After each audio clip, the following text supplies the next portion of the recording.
तो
साहोनिया टाकी घाय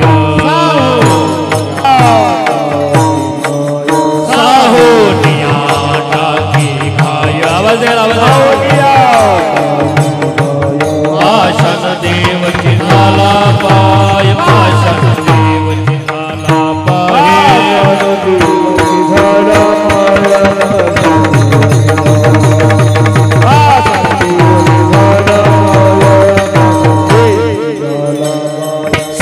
साहोनिया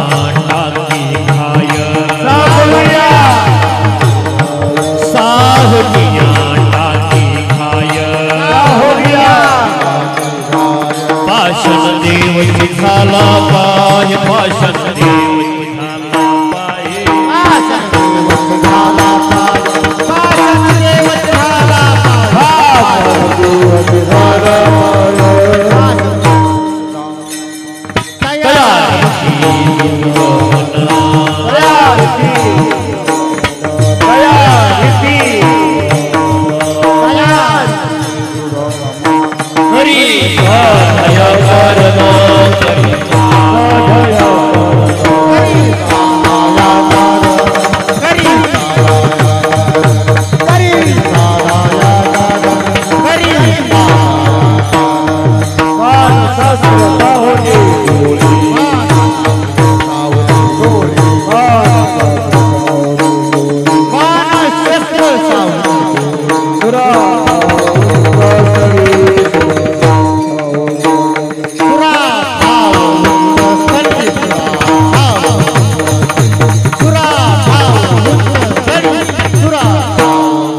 साहोनिया टाकी घाय पाषाण देवची झाला पाहे तयारी ते दृढ मन करी साधा याकार बाण शस्त्र साहे गोळी थोडा बाण शस्त्र साहे गोळी शुरा ठाव उंचस्थळी तयारी ती दृढ मन करी साधा या कारण तुका मने सती अग्नि न देखे जारीती तयारीती दृढ मन करी साधा या कारण विठाला विठाला हरा विठाला विठाला विठाला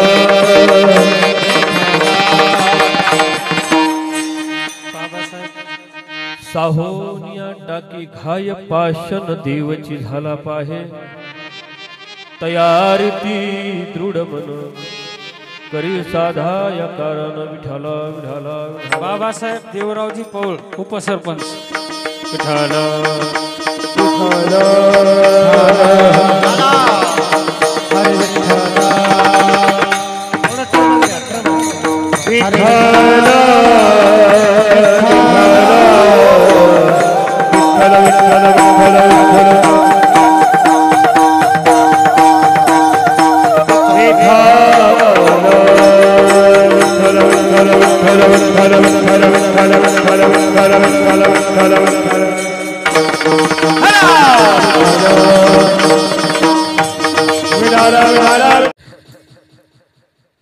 अभंग जगद्गुरु तुकोबा यांचा 4 चरणाचा सहन केल्याशिवाय काहीच मिळत नाही रे या दुनियेत फुकट काहीच भेटत नहीं। यदि हम कफन भी लेते हैं तो हमारी जिंदगी देकर लेते हैं, कफन सुद्धा फुकट भेटत नाही। अपेक्षाच करू नये काही फुकट भेटण्याची। सहन करावं लागतं। साहोनिया टाकी घाय म्हणजे घाव सहन करावे लागतात।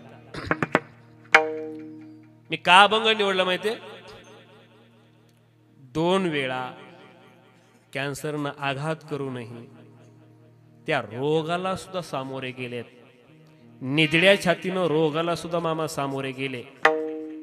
हारले ते नाही, हारला तो रोग।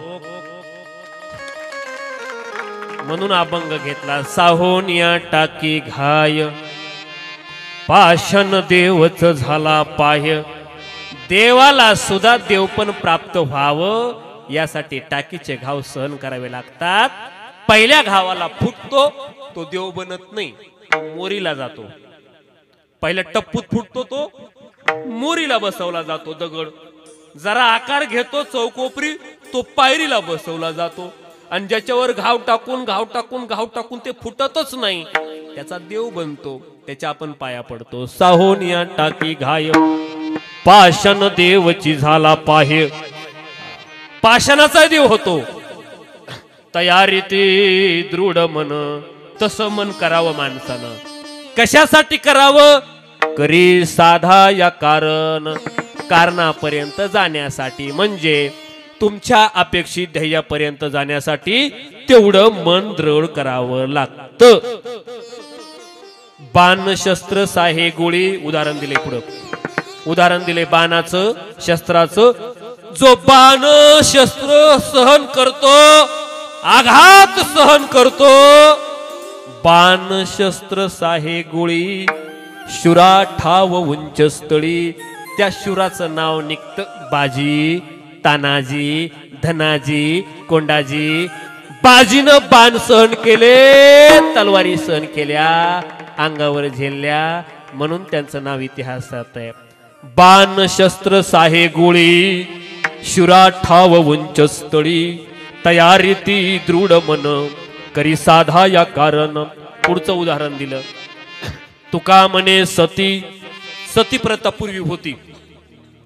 ती सती जाणारी बाई अग्नी बघत नव्हती, त्या अग्नीतला पती बघत होती। तिला अग्नी दिसत नव्हता, तिचा मालक दिसत होता। तुका म्हणे सती अग्नी न देखे ज्या रीती। तयारी ती दृढ मन, तयारी ती म्हणजे त्या पद्धतीनं करी साधा या कारण। अभंगाचा सरळ सरळ भावार्थ असा। विठ्ठल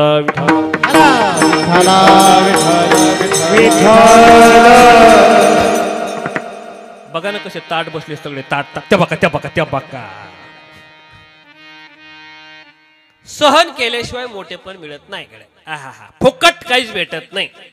पोरांनो, मार्क मिळवण्यासाठी तुम्हाला अभ्यास करावा लागतो, हे की नाही? मार्क फुकट भेटतात का? त्याला अभ्यास करावा लागतो, अख्खा पेपर लिहावा लागतो की नाही? ज्याचा चांगला पेपर त्याला चांगले मार्क पडतात की नाही? आता नाही राहिलं होते। पूर्वी कसं होतं, नापास व्हायचे विद्यार्थी, आता नापास करतात का रे पोरं? 4वीला नापास, 5वीला होत नाही ना? आमच्या काळात नापास करायचे। मी झालोय 2-3 बाऱ्या म्हणून म्हणलं। दुसरीत नापास, तिसरीत नापास. परवा आता नापास करतात का तुम्हाला? आता नवीन एक कायदा आलाय, त्या कायद्याचं नाव आहे आरटी ऍक्ट.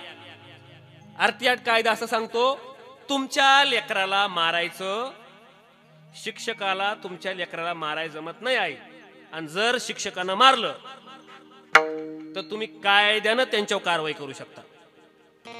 कुणावर कुणावर काय करू शकता?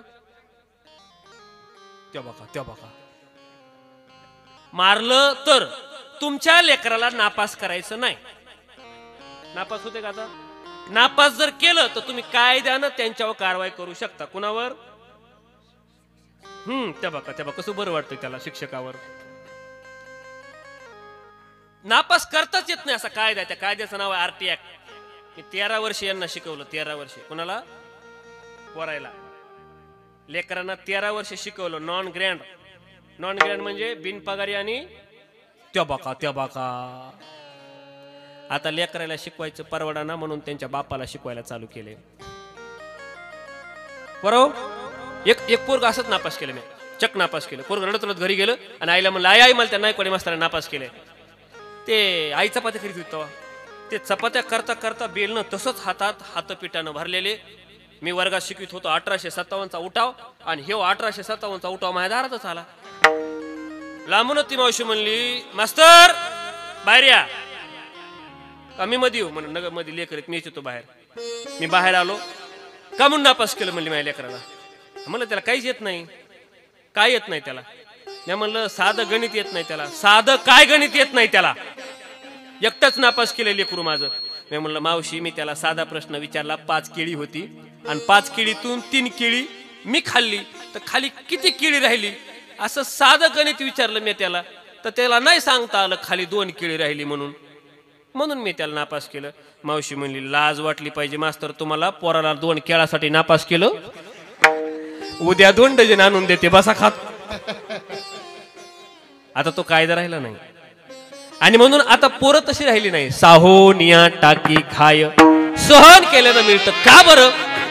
का जगद्गुरु तुकोबारायांच्या नावाचा जय जयकार आज तुमच्या गावामध्ये व्हावा. कुणाचंही नाव होत नाही का? आज मामांनी हे एवढं मोठं नियोजन करावं. पैसे तर सगळ्याकडेच आहेत ना. पैशावाले तर लई लोक या, म्हणजे जगात खूप पैशावाले, पण ही घेण्याची श्रीमंती खरी श्रीमंती नाही, देण्याची श्रीमंती खरी श्रीमंती आहे. आणि ती वृत्ती असावी लागते. उगाच शिवाजी महाराजांचं नाव निघतं गाव. सहन केलं ना राजन माझ्या? नुसतं सहन नाही केलं आई, ऐकाकडे, नुसतं सहन नाही केलं. जे निर्माण केलं आई, ते तुमच्या आमच्यासाठी निर्माण केलं.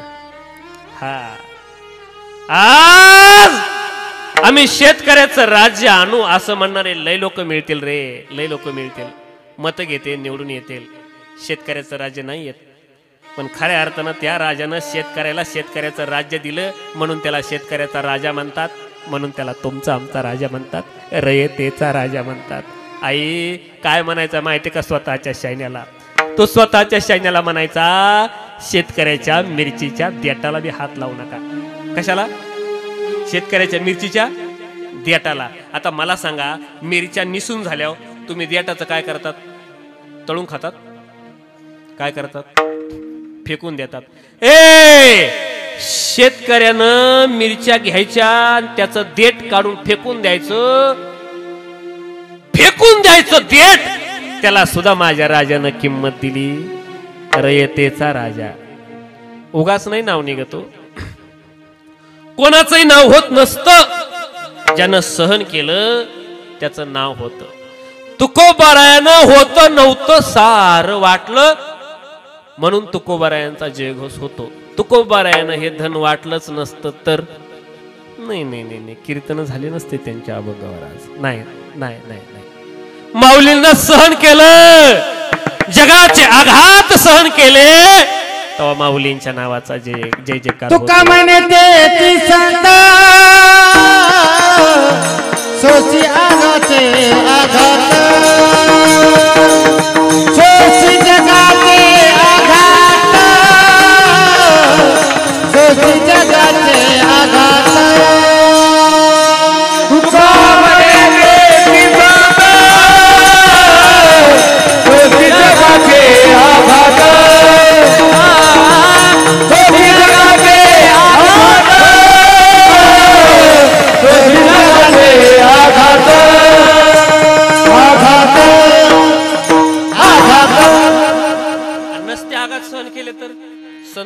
नसते बरं का. हा हा ऐका आता, नसते आघात सहन केले तर सोशी जगाचे, सोसले नसते तर नाही. ते नादी लागले असते चिल्लर माणसाच्या तर लगेच बघतोच, फाडीतोच, कापितोच. माझ्या घरात तलवार आहे त्या बघा ते मारीतच असतोय.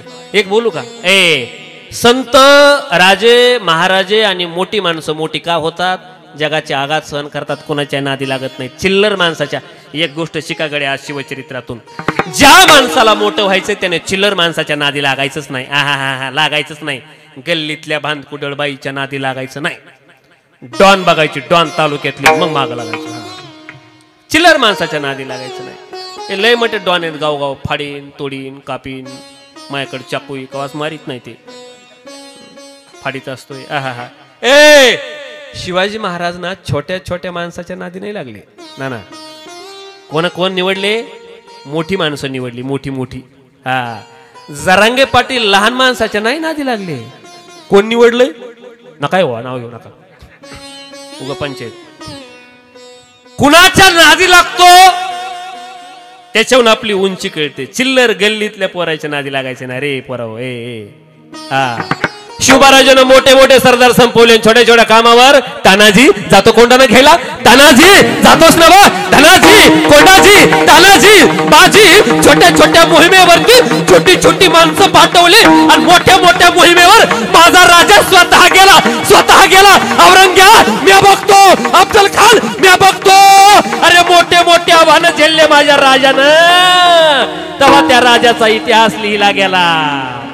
मोठे मोठे ते सरदार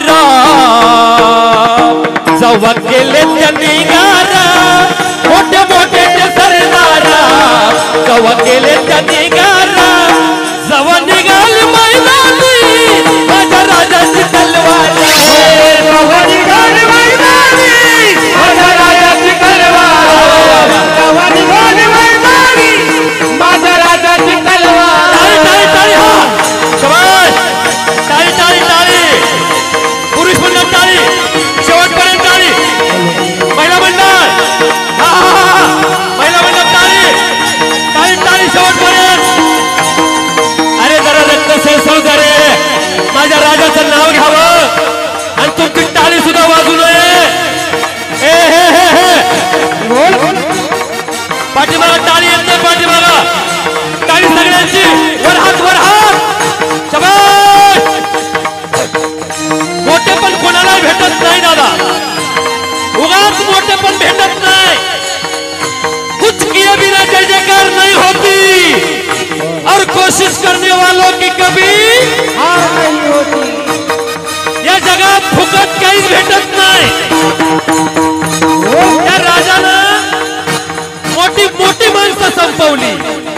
अफजल खान माझ्या राजानं संपवलाय. शाहिस्ते खान चिंगाट पळून गेला, चिंगाट.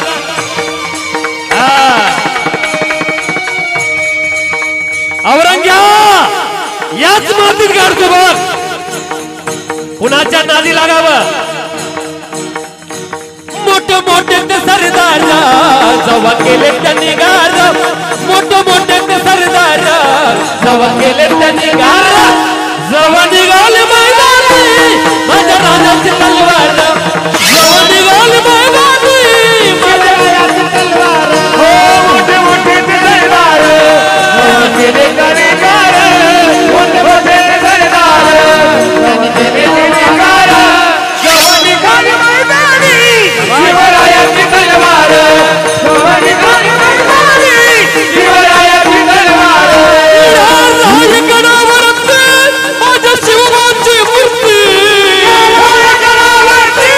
माझ्या शिवबाची मूर्ती.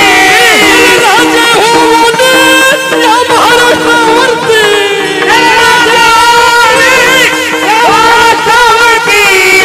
महाराष्ट्राचं सोनं गेलं, महाराष्ट्राचं सोनं माझ्या शिवबानं थोर.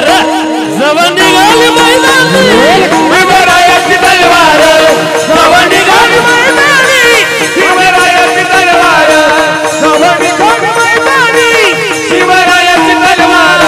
छत्री कुलावतंश राजा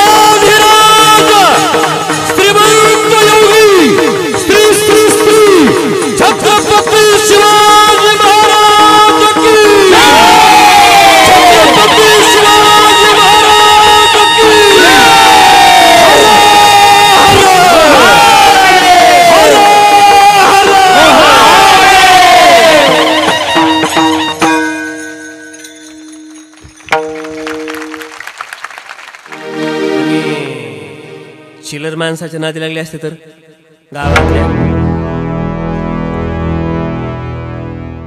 चिल्लर गावातल्या दलिंदर माणसाच्या नादी लागले असते तर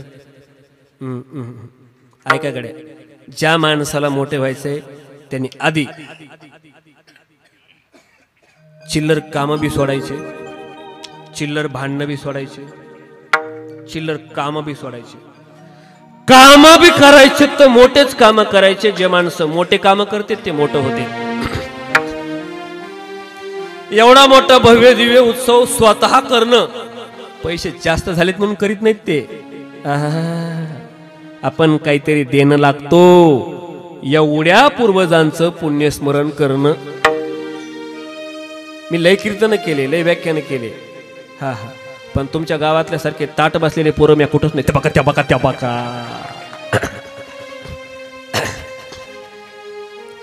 देण्यासाठी दानच लागते. आणि आयुष्यात एक गोष्ट सांगाल तुम्हाला मी, ऐका. त्याच माणसाचं नाव इतिहासात आहे. माझ्या तुकोबांनी स्वतःचेच कर्ज खत, स्वतःचेच कर्ज खत स्वतःच बुडवायचे. आणि आई ते कर्ज खत बुडवताना ना त्याच्या पाय द्यायचा. 100 रुपये हरपू द्या, 100 रुपये कष्टाचे. टपकन डोळ्यात पाणी येतं. 500 रुपये हरपू द्या खिशातले 500. सगळी प्रॉपर्टी बुडवली पाण्यात सगळी. आणि कर्ज खत वर यायले नाही तर त्याच्या पाय द्यायचा आणि सांगायचं, देवा आडवं येऊ देऊ नको. हे कशामध्ये? तुझ्यामध्ये आणि माझ्यामध्ये. हे सगळं दिलं. जगाच्या आघातही सहन केले. महाराज म्हणायला कोणी तयार नव्हतं त्या तुकोबांना रे. एकीकडं माझ्या राजाला कोणी राजा म्हणत नव्हतं, कसले राजे तुम्ही. आणि एकीकडे माझ्या तुकोबांना कोणी महाराज म्हणायला तयार नव्हतं. आणि संघर्ष चालू होता, युद्ध चालू होतं स्वतःशी. रात्रंदिवस आम्हा युद्धाचा प्रसंग. आई सहन केलं, सगळं होतं नव्हतं, पायाखाली दाबलं, वर येऊ दिलं नाही. तेव्हा कुठे कीर्तनात त्यांचं नाव निघतं. थोडं पुढचं बोलतो गड्या, ऐका. आई त्या तुकोबांचे लेकर सुद्धा उपाशी, तुकोबा बी उपाशी. कधी? अभंग बुडवल्यावर. कर्ज खत स्वतः बुडवले आणि अभंग दुसऱ्यानं बुडवले. तेव्हा तुकोबांच्या डोळ्यात पाणी आलं. कर्ज खत बुडवले आणि तुकोबा हसत हसत पाण्याच्या बाहेर आले रे, हसत हसत. आणि अभंग बुडवले ना तेव्हा तुकोबा रडत रडत रडत रडत तिथंच अनुष्ठानाला बसले. आणि काय म्हणाले माहिती का? देवा काय पाप केलं रे माझ्या कवित्वानं, सांग ना काय पाप केलं. 1 दिवस झाला, 2 दिवस झालं, 3 दिवस झालं तुकोबा उपाशी आहे. तुकोबारायांचं उपोषण आहे. कुणाच्या विरोधात उपोषण आहे? देवाच्या विरोधात उपोषण आहे. आई 2-3 दिवसानं लेकरांना वाटलं, 2-3 दिवसानं लेकरांना वाटलं बाबा जेवले नाहीत, पोट पाटीत गेलं तुकोबारायांचं. आणि मग लेकर सुद्धा आईला बोलले, आई आम्हाला आज बाबांसोबत जेवायचंय गा, आई आम्हाला आज बाबांसोबत जेवायचंय. आईची आडकी त्या सुपारी झाली बरं का. तुकोबारायांच्या पत्नी तुकोबारायला खूप सहकार्य करायच्या. आपल्याकडं चुकीचं सांगितलं जातंय. आडकी त्यात सुपारी झाली माईची रे. लेकर बी जेवणात. आईनं लेकराला म्हणावं, बाळांनो जेवणा, तुमच्या बाबाच्या नागानादी लागू. बाबाचं भांडण देवासोबत आहे बाळांनो. देवा बिगर नाही कर मग त्यांना, तुम्ही जेवा बाळांनो. लेकरांनी काय म्हणा माहिती का? आज बाबांसोबतच जेवायचंय. आणि जर बाबा जेवत नसले ना आम्हाला बी जेवायचं नाही. सकाळपासून उपाशी राहिले लेकर. संध्याकाळ झाली, पोटपाटीत गेलं, लेकर रडायला लागले. म्हणून तुकोबांच्या पत्नी तुकोबांकडे गेल्या, लेकरांना घेऊनच गेल्या. लेकरांना घेऊन गेल्या आणि सांगितलं, बघा ना लेकर जेवायला गेलेत. लेकर तुकोबांनी वर बघावं लेकरांकडे. लेकरांना म्हणावं, बाळांनो माझं भांडण देवासोबत आहे, तुम्ही तुमचं जेवा. बाबा लेकरांनी म्हणावं, बाबा जेवा ना, उपाशी आहेत तुम्ही, बाबा जेवा ना. लेकर तसेच परत आले. तुकोबाने अनुष्ठान नाही सोडलं. पण 3 दिवस, 4 दिवस, 5 दिवस, 6 दिवस, 7 दिवस, 13 दिवसाचं अनुष्ठान कंप्लीट झालं. आणि त्या जगाच्या मालकाला तुकोबारायांच्या उपोषणाचं फळ द्यावं लागलं. त्यांचे अभंग त्यांना परत दिले. उपोषण झाल्याच्या नंतर फळ मिळतं. कळालं का नाही? कळालं का? जणी दगड सहित होया जणी दगड सहित होया जणी दगड सहित होया जणी दगड सहित होया दगड सहित होया जणी दगड सहित होया जणी दगड सहित होया जणी दगड सहित होया तारी येले सहित लाया तारी येले सहित लाया धनी तुकोबा समर्थ धनी तुकोबा समर्थ धनी तुकोबा समर्थ धनी तुकोबा समर्थ धनी तुकोबा समर्थ धनी तुकोबा समर्थ धनी तुकोबा समर्थ धनी तुकोबा समर्थ समर्थ समर्थ. तरी बी जनतेच्या रोषाला सामोरे जावं लागलं. तरी बी महाराज म्हणायला तयार नव्हते. एक लक्षात ठेवा, पण इतिहास घडतो बरं का. इतिहास घेणाराचा घडत नाही, इतिहास देणाराचा घडतो. मला सांगा बरं, जरांगे पाटलांनी जर घेतलं असतं तर नाव झालं असतं का? नाव झालं असतं का? जरांगे पाटलाने जर घेतलं असतं तर लोकांनी त्यांना डोक्यावर घेतलं नसतं. खरे की नाही? जरांगे पाटलाने घेतलं नाही म्हणून लोकांनी त्यांना डोक्यावर घेतलं. तुम्ही आम्ही पैसे कमवतोय, पैशाच्या मागे लागलो हे की नाही? माझे लेकरं, माझी बायको, माझे पाहुणे रावळे दलिंदर तसले, माझीच भावकी माझंच गाव, याच्या मागे लागलोय. बाल्या बाली 10x10ची खोली, दोघं उकडून मेली. बाल्यानं म्हणायचं बालीला मी तुझा राजा तू माझी राणी, तिनं म्हणायचं अवधनी उचला घागर टँकर आलंय भरू पाणी. माझीच बायको, माझीच लेकरं, माझा इतक्या पुरतच मर्यादित आहे. अमर्याद राहिला माणूस. नाही नाही नाही नाही नाही, बायको नाही, लेकरं नाही, काय नाही. 40 दिवस 1.5 महिना जे जरांगे पाटील घरी गेलेच नाहीत त्यांना जगानं डोक्यावर घेतलं. दादा उगाच मोठे पण भेटत नाही. मी बोललो ना आता, नादी कोणाच्या लागले? मोठ्या मोठ्या माणसाच्या. छोट्या माणसाच्या नादी लागले नाही. त्यांच्या गावात काय माणसं नव्हते होते ना, पण नादी कोणाच्या लागले? नादी लागले ते मोठ्या मोठ्या माणसाच्या. हा हा हा. ज्या माणसाचा देणाराचा इतिहास घडतो आणि देणाऱ्या माणसाला सहन करावं लागतं. देण्याला काय, त्यांना काय कमी आहे म्हणून करत असतील, हाय का? आता घेणाराचा इतिहास नाही. एक बोलतो जरा, शिवबाराजे सगळं कमावलं पण उपभोग शून्य स्वामी होते. त्यांना आघात सहन करावे लागले. राजाच म्हणायला कोणी तयार नव्हतं. उपभोग शून्य म्हणजे काय? राज्य निर्माण केलं आणि त्याचा उपभोग नाही घेतला कडे. हा हा हा हा. राज्य कुणाचं? शिवबाराजांचं. तेव्हा जे राज्य निर्माण करत होतं त्यांच्या नावानं राज्य असायचं. म्हणजे मोगलांची मोगलशाही, कुतुबशाहीची कुतुबशाही, आदिलशाहीची आदिलशाही, मोगलांची मोगलशाही, आदिलशाहीची आदिलशाही, कुतुबशाहीची कुतुबशाही, निजामांची निजामशाही. निजामांना राज्य निर्माण करावं, नाव द्यावं निजामशाही. मोगलांना राज्य निर्माण करावं, नाव द्यावं मोगलशाही. आदिलशहानं राज्य निर्माण करावं, नाव द्यावं आदिलशाही. आणि इथं भोसल्यांनी राज्य निर्माण केलं पण नाव नाही दिलं भोसलेशाही, नाव दिलं स्वराज. म्हणता आलं असतं ना भोसलेशाही. शिवशाही सुद्धा नाही बर का. शिवशाही तुम्ही आम्ही म्हणतोय, ती होती कोणची? मराठेशाही. खरा शब्द काय आहे? मराठेशाही. शिवशाही तुम्ही आम्ही म्हणतोय.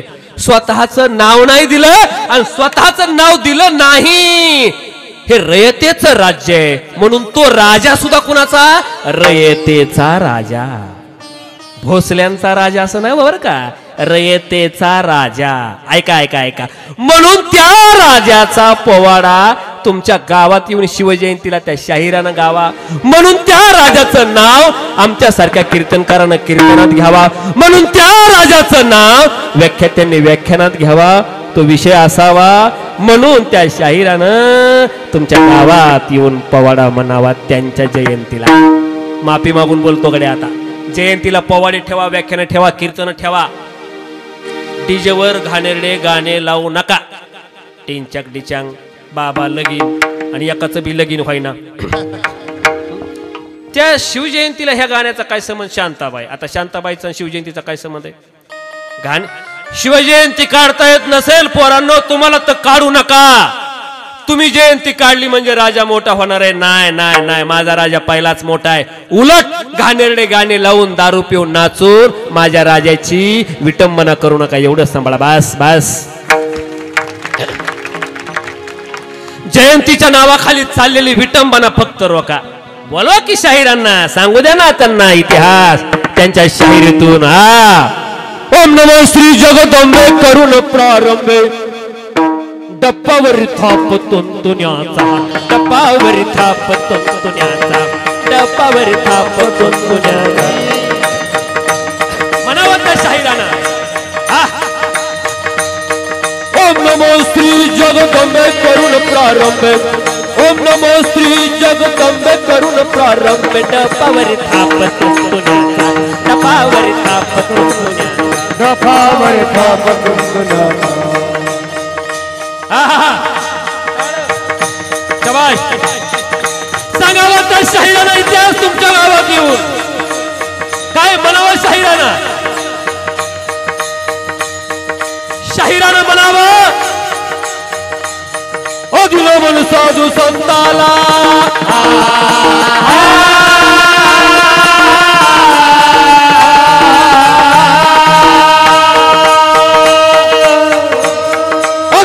साधू संताला, ज्ञानेश्वराला, नामदेवाला, एकनाथाला शाहिरीनं साध चढविला, शाहिरीनं साध चढविला. शाहीर देशमुखात पवाड्याला, गात पवाड्याला जिरहादी, गात पवाड्याला जिरहादी, गात पवाड्याला जिरहादी, गात पवाड्याला जिरहादी. त्या शाहिरानं यावं आणि तुमच्या गावात येऊन डब्बावर थाप मारून इतिहास सांगावा माझ्या छत्रपतींचा. का गावा इतिहास? माझा राजा पवाड्यातून सांगावा. टाळी टाळी टाळी टाळी. पुरुष मंडळ, महिला मंडळ. मला वाटतं राजाचं नाव घेतलं की रक्त सळसायलाच पाहिजे. मराठ्यांचा असेल तर टाळी टाळी शेवटपर्यंत. जेवढी मंडपात आहे तेवढी टाळी असली पाहिजे. कडे हात मनावत शाहिराना. ओ दिनो मन साधू संताला,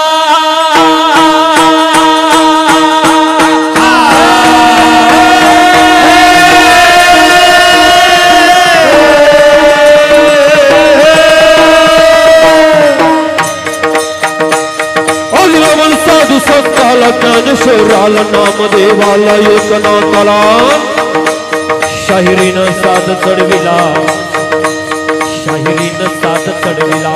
शाहीर देशमुख गात पवाड्याला, गात पवाड्याला जिरहादी, गात पवाड्याला जिरहादी, गात पवाड्याला जिरहादी.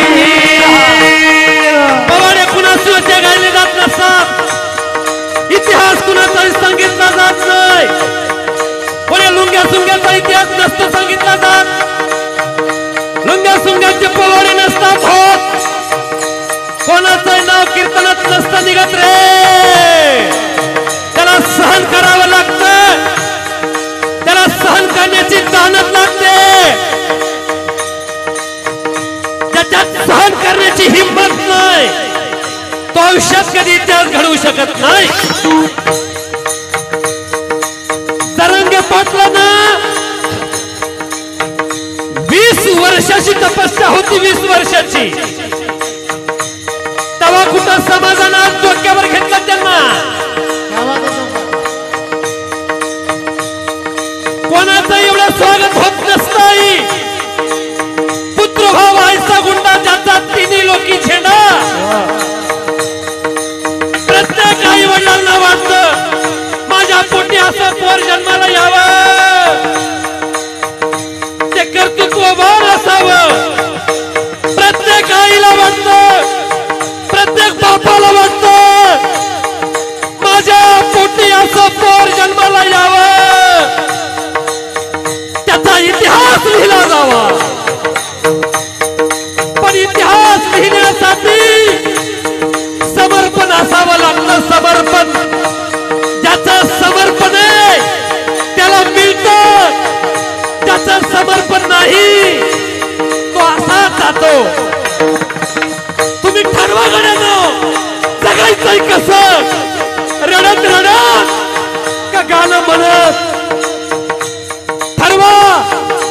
जन्माला कशाला घातलाय? अरे जगायला तर सगळे जगतात. कुत्र्या मांजरासारखं जगणं जर माणसाचं झालं तर त्या विधात्यानं माणसाच्या जन्माला आम्हाला का घालावं? किड्या मुंग्यासारखं जर तुम्हाला आम्हाला जगायचंय तर का माणसाच्या पोटी जन्माला आलो? एका खावात फुटणारा माणूस, एका खावात फुटणारा माणूस देव माणूस कधीच होत नाही. फक्त पैसे कमावणारा माणूस देव माणूस कधीच होत नाही. पैसे देणारा माणूस देवपणाच्या लायकीचा होत असतो. आमच्या मामाश्रीला पैसे कमवता येतात पण तसे दान धर्मही करता येतो. पैशावाले लय जगात नाही पण देण्याची वृत्ती काही मुठभर लोकांत असते आणि इतिहास अशा लोकांची नोंद घेत असतो. का माझ्या राजाचं नाव निघावं? आई अफजल खानाला भेटायला गेला माझा राजा. अरे रे अफजल खानाला भेटायला गेला माझा राजा. अफजल खान म्हणजे काही साधा जनावर नाही, लय टप्पू जनावर होत ते. मी कसा फाडू त्याला? स्वराज्यावरलं संकट आहे, भयान संकट आहे, अफजल खानाच्या रूपाने आलेलं संकट आहे. शिवराजाने भवानी मातेला मुद्रा करावा, भवानी मातेला नमन व्हावं, आईचं दर्शन घ्यावं आणि मग अफजल खानाला फाडायला जावं. प्रत्येक मोहिमेवर जाताना माझा राजा आईचं दर्शन घेऊन जायचा. माझ्या राजाची मातृभक्ती शिकारे, मातृभक्ती. माझा राजा आई बापाचे स्वप्न साकार करणारा राजा होता रे. प्रत्येक चंद्र लेखे विष्णुर्व विश्ववंदिता शाश्वत शिव शंशा मुद्रा भद्राय राजते. प्रतिपदेच्या चंद्राच्या खोरी प्रमाणे हे राज्य वाढलं पाहिजे. प्रतिपदेच्या चंद्राच्या कोरी प्रमाणे हे राज्य वाढत वाढत वाढत वाढत वाढत वाढत गेलं पाहिजे. आणि वाढलेलं हे राज्य लोकांच्या कल्याणासाठी असावं. लोक कल्याणकारी राज्य निर्माण करायचंय आमासनी. नाही जमत हो कोणाला, नाही जमत. राजे महाराजे लय झाले, आई लय झाले. पण माझा राजा कीर्तनातही सांगावा, व्याख्यानातही सांगावा, पोवाड्यातही सांगावा. माझा राजा आम्ही शिवचरित्र कथेच्या माध्यमातून सप्ताहामध्ये 7 दिवस सांगावा. का? अफजल खानाच्या भेटीला जाताना आईचं दर्शन घेतलं, आईचं. भवानी मातेला नमन केलं, दंडवत घातला भवानी मातेला. आणि मग त्या राजानं प्रतापगडाचा निरोप घेतला. महाराजानं निरोप घेतला.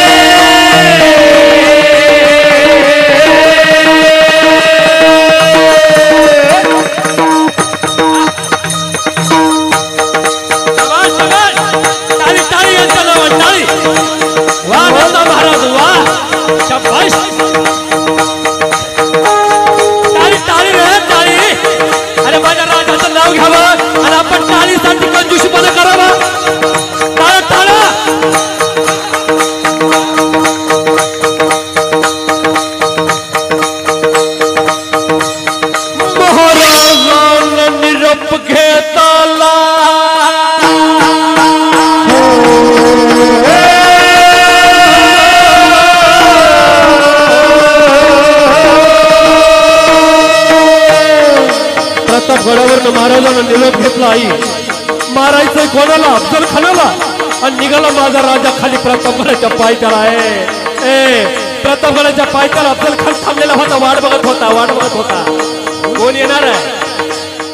शिवराजे प्रतीक्षा करतोय, आता येतील, पुन्हा येतील. महाराजांना अफजल खानाला भेटण्याची वेळ किती होती? 12 वाजता. अफजल खानाला शिवाजी महाराजांना भेटण्याची वेळ किती दिली? सकाळी 10 ची दिली, पण भेटलं 12 वाजता. 12 वाजता का भेटायचंय? 12 वाजता का भेटायचंय? सूर्याची किरण मिठाय का? सूर्याची किरण सरळ खाली येतात.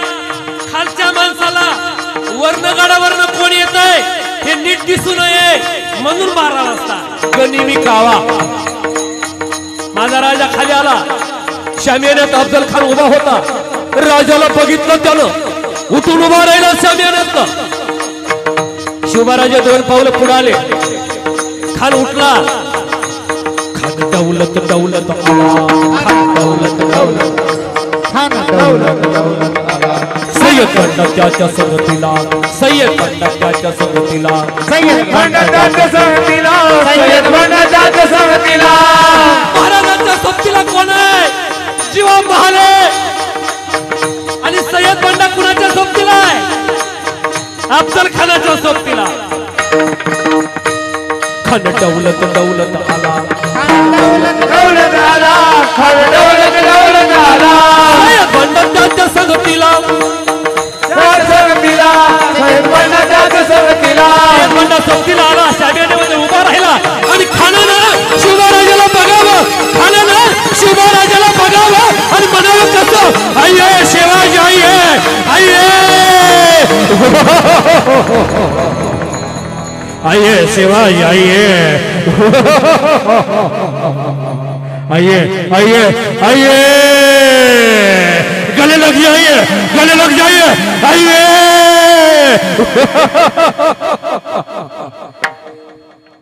जसं शिवराजाला घेतलंय नवा, शिवराजांची मान दिप्पाड देहाच्या अफजल खानानं शिवराजाला धरावं आणि एवढ्याच शिवराजानं कळावं दगा दिलाय नव, दगा दिलाय नव. अंगात काय घातलं होतं? चिलखत होत अंगाला, चिलखत होत अंगाला, चिलखत होत अंगाला, चिलखत होत अंगाला. अंगात चिलखत होत. राजा माझा डोक्याला लढला. मग झालं काय? खानाचा वार फुका गेला, वार फुका गेला, वार गेला, आणि एकच गर्जना झाली. क्षत्रिय कुलवंश राजा श्रीमंत योगी श्री श्री श्री छत्रपती शिवाजी महाराज की, छत्रपती शिवाजी महाराज की. हर हर हर हर.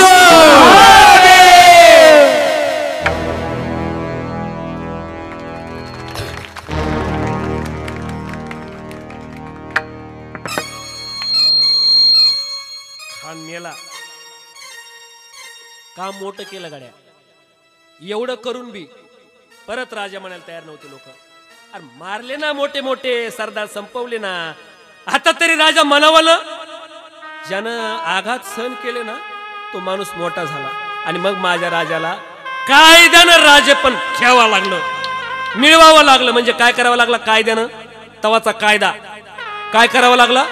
अभिषिक्त राजा व्हावं लागलं, अभिषिक्त राजा व्हावं लागलं. आजपर्यंत जे सोसलं सोसलं सोसलं, आज त्याचं फळ मिळालं.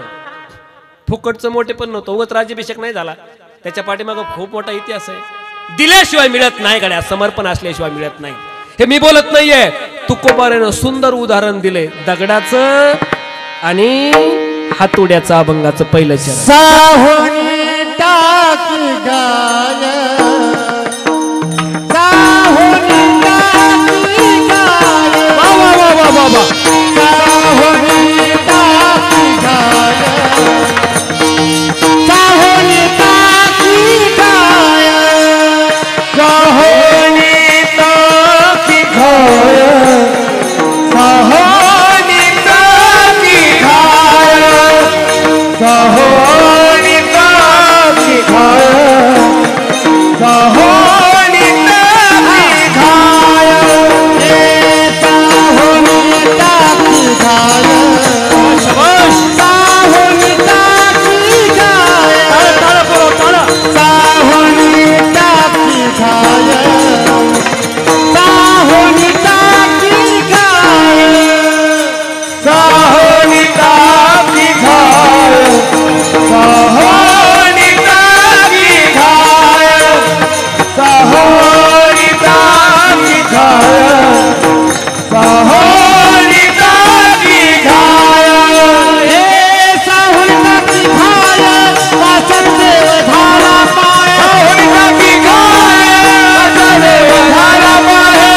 बाबांनी लोकांच्या नादी लागून काम सोडलं असतं तर अभंग लिहिण्याचं नाही, पाण्यात जर बुडवले जातात ना, पाण्यात जर बुडवले जातात ना अभंग, मग लिहायचे कशाला हो? अभंग लिहायचं सोडलं नाही. शिवबाराजाला राजा म्हणायला तर तयार नव्हते ना लोक, मग का काम करावं बरं स्वराज्यासाठी?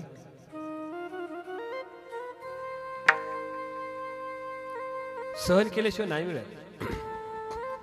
जगात काहीच भेटत नाही सहन केल्याशिवाय.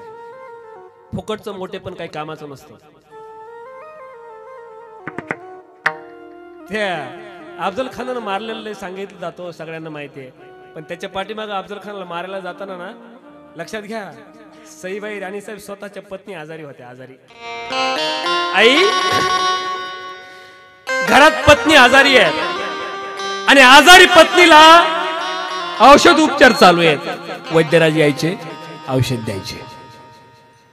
शिवबाराजे बोलायचे, अफजल खानाचं संकट चालून येत आहे, सईबाई राणी साहेबांची तब्येत बरी झाली पाहिजे. सईबाई राणी साहेब म्हणजे कोण माहितीये? कोण? संभाजी महाराजांच्या आई, शिवबाराजांच्या पत्नी आणि बाळ संभाजीची आई. आणि संभाजीराजे तेव्हा किती वर्षाचे होते माहितीये? 1.5-2 वर्षाचा बाळ. आणि आई अंथरुणाला खिळून पडली. वैद्यराजांना सांगितलं, महाराज महाराज तिकून अफजल खान चालून येतोय, महाराज तिकून अफजल खान चालून येतोय आणि इकडं तुमच्या पत्नी तुम्हाला सोडून जायच्या तयारीत आहेत महाराज. लय औषध उपचार केले महाराज, लय औषध उपचार केले, पण उपयोग होत नाही महाराज. शिवबाराजानं त्यांच्याकडे बघावं, शिवबाराजांच्या डोळ्यामध्ये पाणी यावं आणि शिवबाराजानं बोलावं वैद्यराजांना, वैद्यराज काय बी करावं, वैद्यराज काही बी करावं, पण माझ्या बाळाची आई वाचली पाहिजे. 1.5-2 वर्षाचं लेकरू आहे माझं. वैद्यराज, माझा शंभू 1.5-2 वर्षाचा आहे हो, त्याला आईची गरज आहे, बाळाच्या आईला वाचवा वैद्यराज. हात जोडावेत राजानं. वैद्यराजानं शिवबाराजांच्या हाताला धरावं, म्हणावं, राज महाराज स्वामी आहेत तुम्ही, आम्हाला आज्ञा द्या, आम्हासने हात जोडणं तुमचं योग्य नाही वाटत महाराज. शिवबाराजानं बोलावं, वैद्यराज काही करा, पण माझ्या बाळाची आई वाचली पाहिजे. वैद्यराजांच्या डोळ्यात पाणी आलं. वैद्यराज पटकन शिवबाराजांच्या पायावर डोकं ठेवलं आणि वैद्यराज बोलले, महाराज माफी मागतो, मोठा घास घेतोय, तुम्ही तुमच्या पत्नीचं शेवटची भेट घ्यायला जा, माझ्या हातात नाही सईबाईंचं जीवन, लवकर जा. सईबाई राणीसाहेब कधी सोडून जातील सांगता येत नाही महाराज. शंभू बाळाची आई, त्या लेकराची आई, त्याला कधी सोडून जाईल सांगता येत नाही. शंभू बाळाला कडेवर घ्या आणि त्या लेकराची सुद्धा आईची शेवटची भेट घ्यायला घेऊन जा. शिवबाराजानं शंभू बाळाला कडेवर घेतलं. डोळ्यातलं पाणी टप टप शंभू बाळाच्या गालावर पडायला लागलं. शंभू बाळानं शिवबाराजांकडे बघावं. अरे माझा राजा ढाळ मुकलून रडत होता माझ्या शंभू बाळाकडे पाहून. तेवढ्यात कोणीतरी यावं, म्हणावं, राजा राजा राजा अफजल खान चालून येतोय, बरं राजा राजा अफजल खान चालून येतोय. शिवबाराजानं त्याला हात करावा, थांब थांब मी माघार येतो. आणि गेले महालात भेटायला. कुणाला भेटायला गेले माहितीये? सईबाई राणी साहेबाला. कडेवर घेतले बाळ, शंभू बाळ, भेटायला गेले. आणि भेटायला गेल्यानंतर सईबाई राणी साहेब अंथरुणाला खिळून पडलेल्या होत्या. बघितलं, शिवबाराजे गेलेत. दास दासिया नौकर चाकर उठून उभा राहिले, मुजरे झडले आणि महालाच्या बाहेर सगळेच्या सगळे निघून गेले. आता महालात 3च माणसं आहे, एक सईबाई राणी साहेब, दुसरे माझे शिवबाराजे आणि तिसरा बाळ संभाजी शिवबाराजांच्या कडेवर. आणि तो बाळ संभाजी आईकडे बघतो आणि शिवबाराजांकडे बघतो. आणि शिवबाराजांना सईबाईला विचारलं, सई कशी ग तब्येत तुझी? सईबाई राणी साहेब बोलल्या, मी बरी आहे. वैद्यराज काय म्हणलेत सांगा. वैद्यराज काय म्हणलेत सांगा म्हणल्याबरोबर शिवबाराजांच्या डोळ्यात पाणी आलं. कारण वैद्यराजानं सांगितलं होतं ही शेवटची भेट असू शकते. सईबाई राणी साहेब जास्त दिवस जगणार नाहीत नाहीत नाहीत. कसं सांगावं पत्नीला? की तू जास्त दिवस जगू शकत नाहीस, आपली ही शेवटची भेट असू शकते सई, म्हणून तुला भेटायला आलोय. आई जवळ उभा राहिले. सईबाई राणीसाहेबांचा हात हातात घेतला आणि सईबाई बोलल्या, सांगा ना वैद्यराज काय म्हणलेत. शिवबाराजे बोलले, वैद्यराज म्हणाले काळजी करू नका. खोटं खोटं बोलले. सईबाई म्हणले, खरं सांगा वैद्यराज काय म्हणले. शिवबाराजे बोलले, खरंच म्हणले वैद्यराज म्हणले काळजी करू नका. सईबाई बोलल्या, खरंय वैद्यराजांचं, जाणाऱ्या माणसाची कसली काळजी करायची, इथं राहणाऱ्या माणसाची काळजी करावी लागते महाराज. शिवबाराजे बोलले, असं म्हणू नको ग सई, असं बोलू नको ग सई. सई तुझी गरज या लेकराला आहे ग. बघ बघ शंभू बाळ कसा बघतोय तुझ्याकडे. बघ बघ माझ्या शंभू बाळासाठी तू जगायचं ग सई, माझ्या शंभू बाळासाठी तू जगायचं आहे. सई असं बोलू नगस. सईबाईने हातात हात घेतला आणि सईबाई राणी साहेब बोलल्या, सईबाई राणी साहेब बोलल्या, महाराज एक वचन द्या, मला माहितीये ही आपली शेवटची भेट आहे, तुम्ही अफजल खानाच्या मोहिमेवर जाणार, मला एक वचन द्या. द्याल ना बाबा वचन, द्याल ना बाबा वचन, मी मागू, शेवटचं मागणं मागते तुम्हाला. शिवबाराजे बोलले, मागना सई, काय मागतेस माग. शिवबाराजेला सईबाई बोलल्या, महाराज तुम्ही नशीबवान आहे, तुमची आई तुम्हाला अजून जिवंत आहे, जिजाऊ मासाहेब अजून जिवंत आहेत, पण मी किती दुर्दैवी आहे, माझं बाळ किती दुर्दैवी आहे, माझ्या बाळाची आई आज त्याला सोडून जाते. मी आज तुम्हाला वचन मागते, माझ्या बाळाला आईचं प्रेम तुम्ही द्या महाराज, आईचं प्रेम तुम्ही द्या. शिवबाराजाला म्हणावं, सई सई तुझ्या बाळाजवळ आईचं प्रेम देण्यासाठी मी नाही राहू शकत, स्वराज्याची गौडदौड माझ्या माग आहे, पण वचन मागितलंस ना म्हणून देतो बघ, म्हणून देतो बघ. तुझ्या बाळाला हा शिवबा स्वतःची आई देतो, इथून पुढे जिजाऊ मासाहेब तुझ्या बाळाची आई बघ. आणि इथून पुढे जिजाऊ मासाहेबाला शिवबाराजानं सांगितलं, आऊसाहेब आजपर्यंत माझी आई होतात, इथून पुढे माझ्या बाळाची आई बना, त्याच्या जवळ राहा, त्याचे लाड पुरवा, त्याची आई तुम्ही झालात. तुम्ही सहन नव्हतं केलं. अफजल खानाला मारायला जाणं सोपं नव्हतं. घर नाही बघितलं, लेकरं नाही बघितले, बायको नाही बघितली, आजार नाही बघितला, नाही स्वतःसाठी नाही जगला माझा राजा. आई म्हणून कीर्तनात सांगावा, मी तिकडे रायगडावर जातो ना अधून मधून, मुद्दाम गडकोट फिरायला जातो. मी फक्त इतिहास सांगणारा माणूस नाही, मी इतिहास जगणारा माणूस आहे. गडकोट मोहिमा काढतो, फिरतो,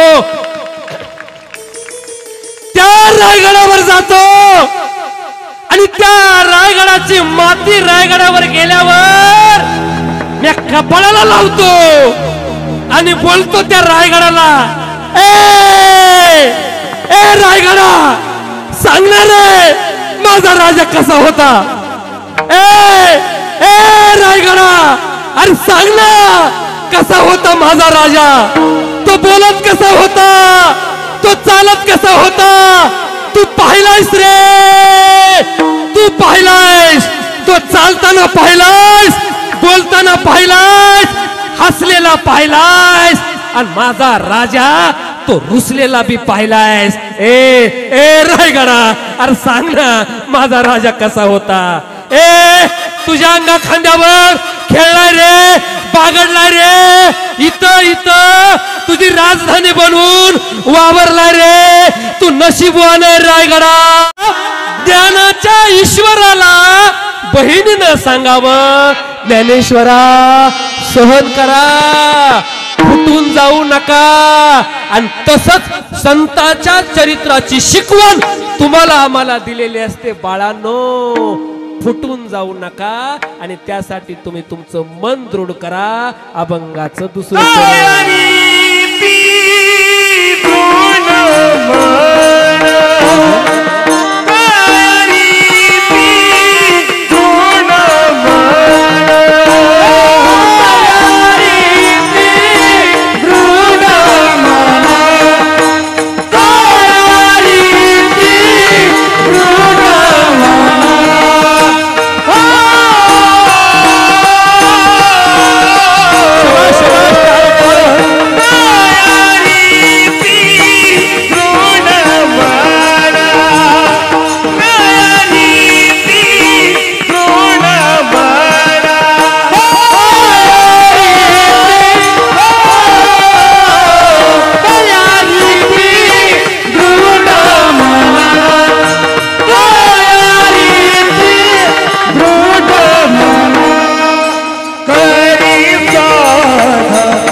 कारण म्हणजे काय माहिती? कारण म्हणजे काय? अपेक्षित ध्येयापर्यंत. चांगली आली ती धून. बरं वाटलं होतं मला मगाशी. द्या जरा द्या.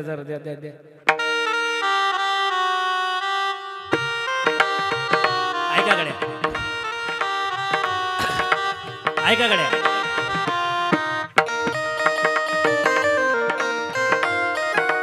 ज्या माणसानं सहन केलं ना, इतिहास त्यांचा असतो. बोलता मगाशी बोललो ना राजा हो, घेणाराचा इतिहास नाही लिहिला जात, देणाराचा इतिहास लिहिला जातो. आई, माझ्या शिवबाराजानं साधे लग्न केले, साधे सगळं असून. आपलं असतं थोडंच पण गर्व लई. अब्बा थाटात लग्न, थाटात नसतं काहीच पण लग्न. मी आपल्या लोकांना सांगायला गडे आपलं लय लग्नात वाटलं झालंय, लयच दनादन. पैशावाल्याने खर्च करू द्या हो, पण बिगर पैशावाल्याने उगा आवा आणू नये माणसाने. आधी पैसे कमवा.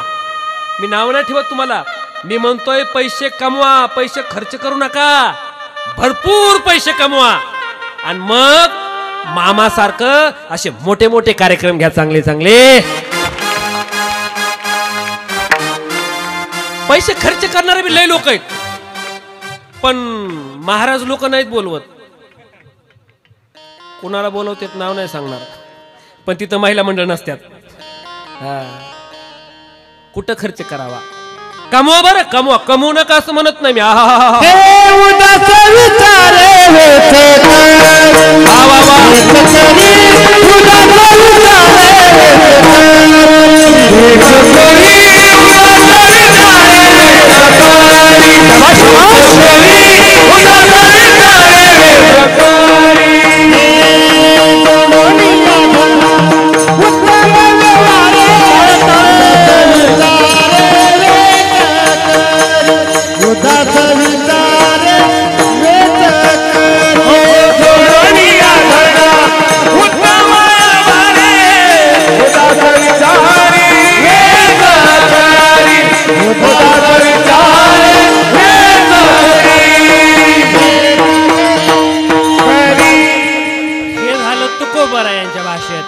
मी माझ्या भाषेत सांगू का? तुमच्या खिशात पैशाचा खळखळाट असावा, पण त्या माग कुणाचाही तळतळाट नसावा. कमवा की, कमवू नका असं कोण म्हणतं काय? मोठे लग्न नकाच करू. आपल्या लोकांना सांगायला लागलो जरा. लय लोक काय करा, ते लग्नात जे पैसे खर्चाचे आहेत ना, ते पोरीच्या नावाने एखादा फ्लॅट द्या, आहे की नाही? म्हणजे त्या फ्लॅटच्या त्या फ्लॅटच्या भाड्यावर हा जावाई नावाचा भाड्या जगल. त्या बघा तिथं नका खर्च करू. आव थोडंच असतं आपलं, पण लई वळ वळ वळ वळ. थोडा कापूस झाला बाबा, टाईट कपडे, महाग सगळे आर्थिक लपडे, पण टाईट कपडे. थोडंच 350 गड बांधले, एका गडावर स्वतःचं नाव नाही. ना भोसलेशाही ना स्वतःचं नाव. राज्य माझं नाही, रयतेचं राज्य. उपभोग शून्य स्वामी त्याला म्हणायचं. लय गावं बघितले कडे, पण मामा तुमच्या गावात ते सारखे जे लेकर आहेत ना, ताट बसलेले मी कुठंच नाही. त्या बका मला यांची जरा आवड आहे, कारण मी यांना शिकवण्याचं काम केलं ना. किती वर्षे? 13 वर्षे. नॉन ग्रँड म्हणजे बिन पगारी. आणि त्या बका मी एकदा सहल काढली होती. सहल म्हणजे आपलं वनभोजन करायला. तो सगळ्या लेकरांना घेऊन मी जेवायला गेलो. सकाळी 7लाच म्हणलं, पोरांनो आपली शाळा, आमची शाळा असायची 8 ते 2. तर मी पोरांना काय म्हणलो, पोरांनो सकाळी 7लाच या, आपण लवकर जाऊ, उन्हाच्या आधी वनभोजन करायला मस्त. सगळे पोरं सकाळी डब्बे घेऊन आले. सकाळी 7लाच डब्बा तयार झाला. सकाळी 7लाच डब्बा सकाळी तयार झाला. कारण डब्बा कोण करून देतो पोराव घरी? आई. म्हणून वेळेव झाला. पोरांचा डब्बा सकाळी वेळेव तयार झाला, पण माझा डब्बा काही वेळेव तयार झालाच नाही. कारण माझा डब्बा कोणी करून देणार असेल? त्या बाका मावा डबा का वेळ नाही झाला. मी आपलं बिगर डब्याचा शाळेत गेलो. तिथं पंक्ती बसल्या अशा जेवायला. आपले आपले डबे सोडले. आता माझ्याकडे डबा नव्हताच ना. मी असाच बसलो. माझ्यापुढं डबा नाहीच. त्यातलं एक पोरग उठलं, माझ्यापुढं डबा आणून दिला आणि मला म्हणला माझा डबा तुम्ही खा. अरे म्हणलं तू काय खाशील? ते म्हणलं तुम्ही खा तर खरं. मी खाल्ला डबा. सगळे जेवले. आपले आपले डबे सगळ्यांनी खाल्ले. मी माझा डबा खाल्ला. बाकीच्या शिक्षकांनी त्यांचे डबे खाल्ले. पोरांनी पोरांचे डबे खाल्ले. त्या पोराचा डबा मी खाल्ला आणि त्याला म्हणलं अरे तो डबा तर मी खाल्ला ना, आता घरी गेल्यावर काय सांगशील? ते म्हणते तुम्ही खा बिंदास. मी सांगतो घरी गेल्यावर मग डबा कुत्र्यांनी खाल्ला म्हणून. त्या बका मागच्या पिढीपेक्षा पुढची पिढी हुशार असते हा निसर्गाचा नियम आहे. आणि म्हणून पुढची पिढी सुद्धा कीर्तनाला असली पाहिजे, बसले पाहिजेत. फक्त ते ताट बसले पाहिजेत. त्या बका सहन करणाराचा इतिहास असतो. साहोनिया टाकी घाय कोणाचा इतिहास नाही लिहिला जातो. आई शंभूबाळ 2 वर्षाचा. इकडं तुकोबारायांचे छोटे छोटे छोटे छोटे लेकर आणि तुकोबारा उपोषणाला बसलेत. याचे परिणाम कुटुंबालाही भोगावे लागतात. त्यांनी बी सहन केलेलं असतं. प्रत्येक यशस्वी पुरुषाच्या पाठीमागं मातेनं सुद्धा सहन केलंय. मातेनं सुद्धा लेकरांना सुद्धा सहन केलंय.